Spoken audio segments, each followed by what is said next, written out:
referring to defense, we are either referring to digging the ball out of the back or front row or blocking. Right now we're not going to teach blocking because that's a very specific drill.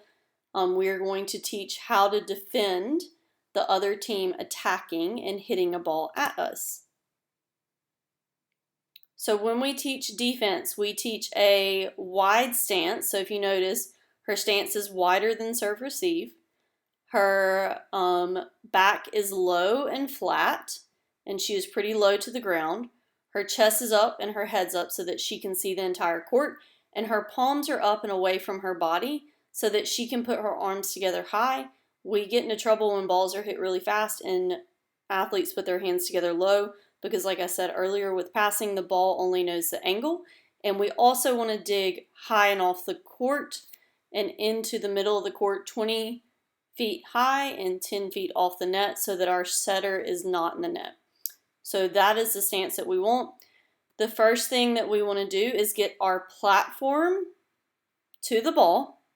If the ball is hit pretty hard where we actually have to dive to the ball, get our platform to the ball.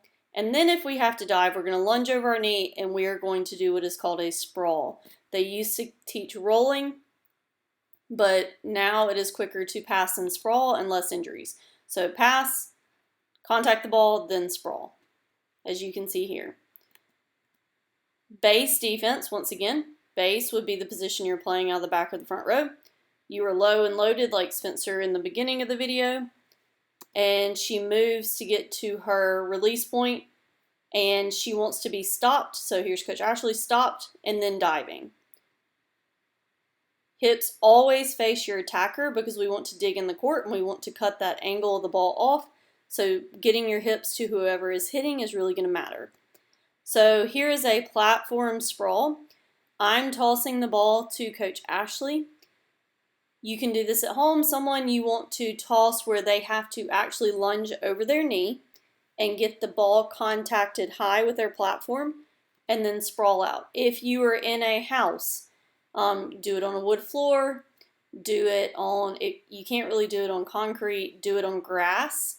Put some leggings on, maybe put a long sleeve shirt on so that it doesn't hurt, because obviously the facilities are a little bit different when you're in a gym.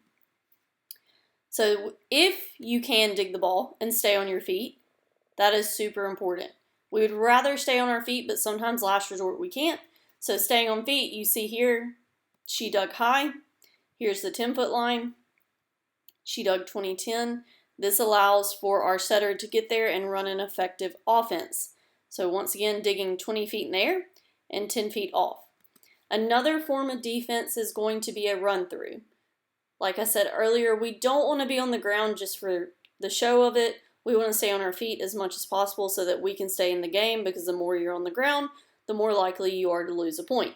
So run-throughs is another effective way to take care of balls that are sent over, maybe from a tip, maybe from a throw, or a nice high roll shot from the other team. And so these are some examples. You can have someone toss you these, and it's literally a run and chase, just like it sounds. Platform goes first. Feet come behind. She's running. We contact, and notice her shoulders are angled back in towards the target, and she will finish the run through. You do not stop the run.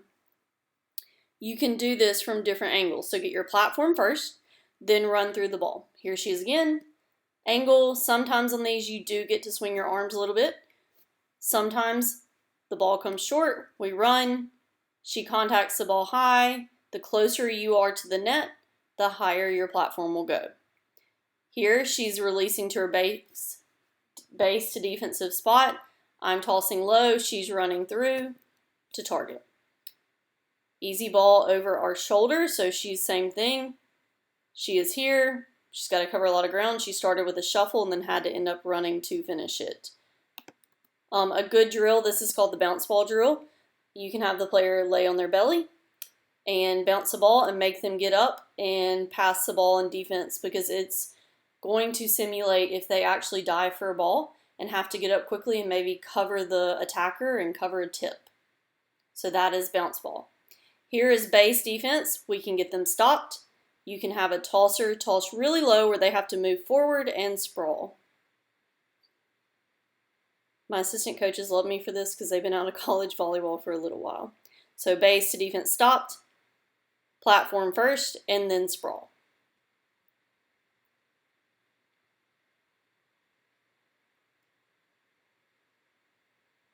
Here is Coach Spencer.